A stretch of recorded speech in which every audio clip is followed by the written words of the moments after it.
और भाई बहनों क्या हाल चाल है यार। बहुत बहुत स्वागत है उनका जो मेरे चैनल में पहली बार आए हैं। यार एक काम करो, चैनल के बाहर जाओ, सब्सक्राइब करो, घंटी बजाओ और अंदर आ जाओ। और जो मेरे चैनल में पहले भी आ चुके हैं यार, इसे तो अपना ही चैनल समझो। तो आज आप में से बहुत लोग सोच रहे होंगे कि मैंने ये सीरीज लाने का क्यों सोचा। ठीक है, ये आपका बेसिकली सीरीज का एपिसोड नंबर 1 है। इसका एपिसोड नंबर 2 और एपिसोड नंबर 3 भी आएगा, क्योंकि मैंने 3 सबसे बड़े एग्जामिनेशन दिए 2017 में, जेईई मेन, जे एडवांस और बिटसेट। ठीक है, जिसके थ्रू आपका एडमिशन होता है। जे एडवांस के थ्रू आईआईटीज में, जेईई मेन के थ्रू आपके एनआईटीज, ट्रिपल आईटीज और सीएफटीआईज में। CFTIs mean centrally funded technical institutes. और आपका बिटसेट के थ्रू एडमिशन होता है आपका BITS Pilani, BITS Goa, BITS Hyderabad में। ठीक है, तो मैंने तीनों एग्जामिनेशन दिए थे and I am proudly saying that I have scored mediocre in all these 3 examinations. ठीक है, मेरा बिटसेट में स्कोर था 302, मेरा जेईई मेन में स्कोर था आपका 191 out of possible 360 that time, and in J advance I scored 177 out of a possible 372। Okay, तो बहुत सारे लोग अब ये सोचेंगे कि मैंने ये वीडियो लाने का क्यों सोचा। सिंपल सी बात है, मैंने बहुत सारी गलतियां की थी इन एग्जामिनेशंस में, क्योंकि मैंने जो प्रिपरेशन की थी मैं पूरा उस दिन को एनकैश नहीं कर पाया। तो मैं चाहता हूँ कि आप ये गलतियां सुने कि मैंने क्या क्या गलतियां की थी और उनसे सीख ले और पहले से प्रैक्टिस कर ले, ताकि आपसे ये गलतियां at the heat of the moment और जो प्रेशर अराइज होता है आपका जेईई मेन के दिन, जे एडवांस के दिन और बिटसेट के दिन, आप वो गलतियां ना करें। ठीक है, तो सबसे पहली बात, आज इस वीडियो में हम बात करने वाले जेईई मेन में मेरा जेईई मेन 2017 का एक्सपीरियंस क्या था और बेसिकली क्या क्या गलतियां आपसे हो सकती है। ओके, सो मैंने जेईई मेन 2017 में जब दिया था, मेरा स्कोर आया था 191। मार्क्स का स्प्लिटअप बता रहा हूँ आप लोग को। I score 76 in physics, 65 in chemistry and a meager 50 in mathematics. Mathematics मेरा स्ट्रॉन्गेस्ट पॉइंट है, बट उस दिन जो मैंने बहुत सारी गलतियां की, उसकी वजह से मेरा मैथमेटिक्स में सिर्फ 50 आया। Okay, I attempted a total of 89 questions. अगर मैं 89 अटेम्प्ट नहीं करता, मेरा स्कोर शायद और ज़्यादा कम रहता, क्योंकि मेरे फिजिक्स में काफ़ी ज़्यादा मैंने जो स्ट्रैटेजिकली तुक्के मारे थे वो लग गए मेरे। ठीक है, फिजिक्स में 76 में कहीं से डिजर्व करता नहीं था, मैथमेटिक्स में भी 50 में कहीं से डिजर्व करता नहीं था। ठीक है, मैथमेटिक्स अगर मैं पूरे मेरिट पे क्वेश्चन बनाता, कम से कम मैं 90 ला सकता था मैथमेटिक्स में। अगर मैं फिजिक्स में तुक्के नहीं मारता, मेरे फिजिक्स में मुश्किल से 40 से 50 नंबर आते हैं। ओके, सो पहले वीडियो की शुरुआत करते हैं। Okay, the first thing which I would like to tell you, जो मैंने गलती सबसे बड़ी की, ठीक है, and that was in attempting the paper. मैंने जेईई मेन के पहले बहुत सारे मॉक टेस्ट दिए थे और उसमें basically I used to score 220, 230, 240। So मुझे एक्सपेक्टेशन थी कि on the day of JEE Main मैं थोड़ा 220, 230 को टारगेट करूंगा, ताकि मेरा रैंक कुछ 6000 के आसपास बन सके। ओके, सबसे बड़ी गलती क्या हुई, मैं जब जेईई मेन का मॉक्स देता था, हमेशा वो केमिस्ट्री, मैथमेटिक्स, फिजिक्स के हिसाब से रहते थे और वो एकदम मेरे को सूट करता था। क्यों? देखो, केमिस्ट्री हमेशा 40 मिनट सॉल्व करता था मैं, उसके बाद मैथमेटिक्स मेरा स्ट्रॉन्गेस्ट सब्जेक्ट था, उसको मैं 70 मिनट देता था। अगले 70 मिनट फिजिक्स, जो कि मेरा वीकेस्ट लिंक है, अब जितना भी आ जाए वो बोनस ही था मेरे लिए। ठीक है, so this was the way I use to attempt my paper. But आपका 2017 में paper and pen based mode होता था आपका एग्जामिनेशन, और वहां पे मेरे को जब पैटर्न मिला, दैट वाज ऑफ द एकदम ऑपोजिट ऑर्डर। ठीक है, फिजिक्स, मैथमेटिक्स, केमिस्ट्री। मुझे जब वहां पेपर मिलता था, मेरे को सेम अप्रोच में करना पड़ता, क्योंकि प्रिंटेड वो ऐसे रहता था। अब वो प्रिंटेड हो के ऐसा आया, मेरा इतना दिमाग नहीं चला प्रेशर के बीच में, मैंने वैसे ही सॉल्व करना चालू कर दिया। अब मैं 1 घंटे बाद सॉल्व करके देख रहा हूँ यार, फिजिक्स में तो मैं सिर्फ 12-13 क्वेश्चन बना पाया हूँ ढंग से यार, मेरे पास 2 ही घंटा बचा है। और मैथमेटिक्स के क्वेश्चन में थोड़ा पलटा के देख रहा था, बहुत लेंदी लग रहे थे यार देख के। Okay, so this was the one biggest mistake that I committed was, मेरे को जिस तरीके से पेपर अटेम्प्ट करने में एकदम मजा आता था, मेरे लिए को जो सबसे ज्यादा एडवांटेजेस जो था, मैंने वैसे अटेम्प्ट नहीं किया। At the pressure of the moment, जैसे मेरे को ऑर्डर में मिला, मैंने उसी ऑर्डर में अटेम्प्ट कर दिया। सो आपको इससे ये सीख लेनी है कि आपने जैसा भी सीखा है पेपर को अटेम्प्ट करना आपके लिए जो सबसे ज्यादा एडवांटेजेस है। फॉर एग्जाम्पल, अगर आप केमिस्ट्री पहले करते हो, आपका फिजिक्स स्ट्रॉन्ग है, फिजिक्स बाद में करते हो और आखिरी में मैथमेटिक्स करते हो, तो आप हमेशा उसी से स्टिक करो on the day of JEE main. वापस उसको चेंज करने की कोई जरूरत नहीं है। So this was my first thing, जो कि आपको अच्छे से सीख लेनी है इस चीज से।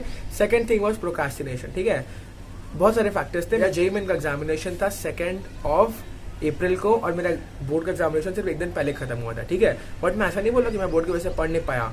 मेरा लास्ट बोर्ड एग्जामिनेशन और पेनल्टीमेट बोर्ड एग्जामिनेशन के बीच में कुछ 9 दिनों का गैप था।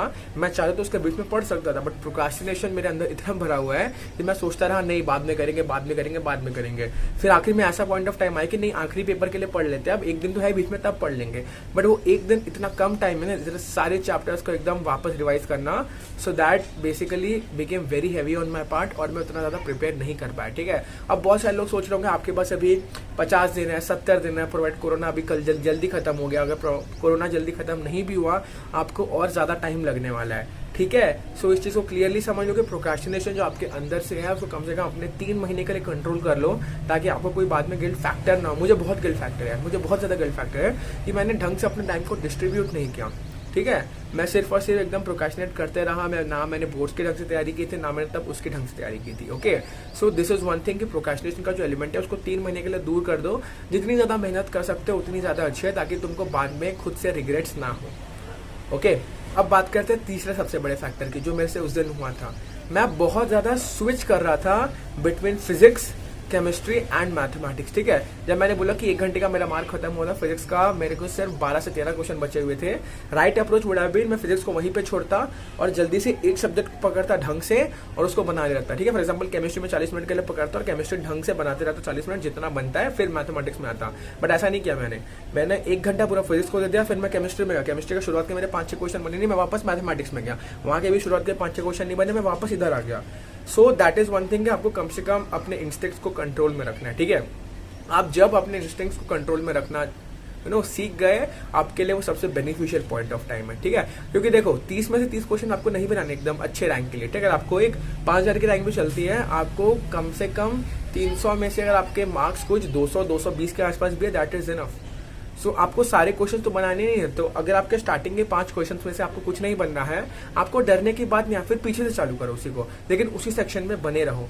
So this is one thing जो आपको सीखनी है कि आपको ज्यादा सेक्शंस के बीच में स्विच नहीं करना है। किसी एक सेक्शन को पकड़ो, जितना अलॉटेड टाइम है उतना दो। अगर थोड़ा कम भी दे रहे हो ठीक है, बफर टाइम रख लो बाद में आके अटेम्प्ट करने के लिए, बट ज्यादा स्विच करने से क्या है, अपना यहाँ के रहोगे, अपना यहाँ के रहोगे।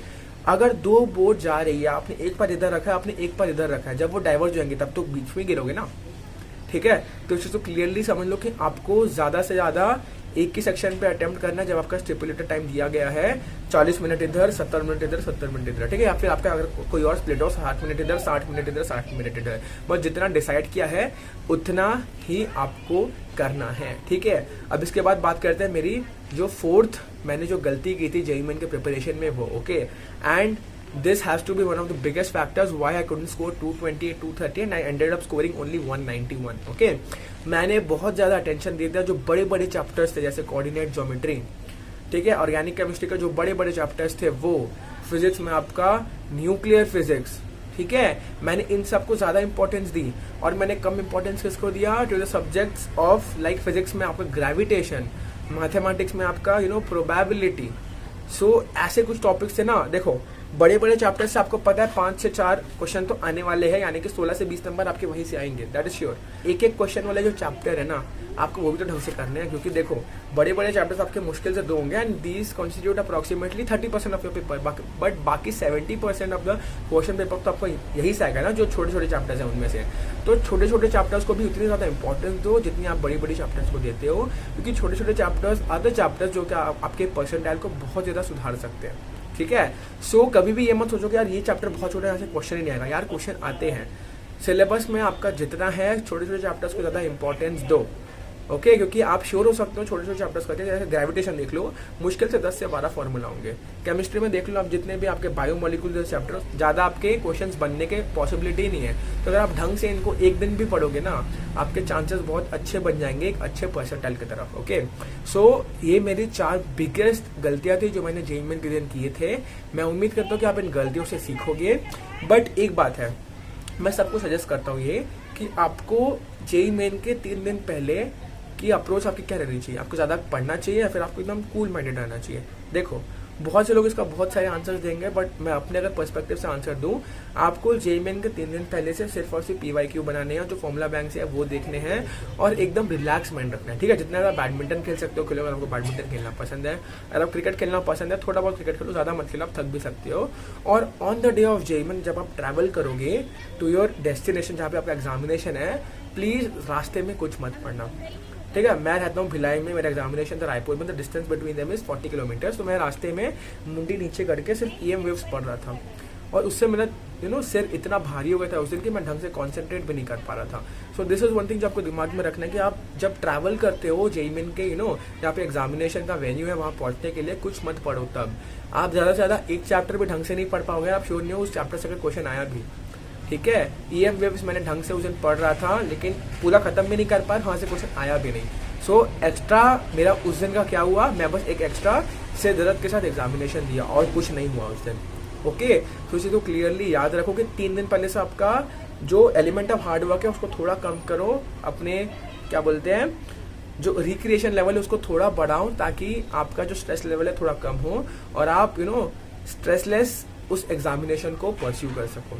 ठीक है, so this is it from my side. जितनी भी आज हमने बात की उस पर एक बार फोकस करना और ट्राई करना कि इन गलतियों को आप अपने प्रिपरेशन के दौरान और आपके जेईई मेन के दिन नहीं दोहराओ। ठीक है, तो समय आ गया आप सबसे अलविदा लेने का। अलविदा।